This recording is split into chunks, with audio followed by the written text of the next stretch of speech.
Article में नए साल पर मोटिवेशनल शायरी स्टेटस इमेज आदि दिए हुए है। युवाओं के पास बड़ी ऊर्जा होती है। यदि वे अपनी ऊर्जा को सही कार्य और सही दिशा में लगा देते हैं तो सफलता की ऊंचाइयों को छू लेते हैं।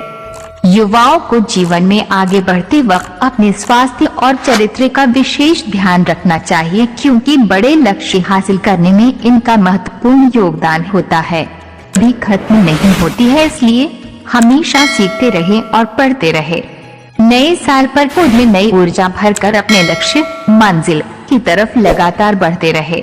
अपनी कमियों को सुधारते रहे, खुद को बेहतर बनाते रहे।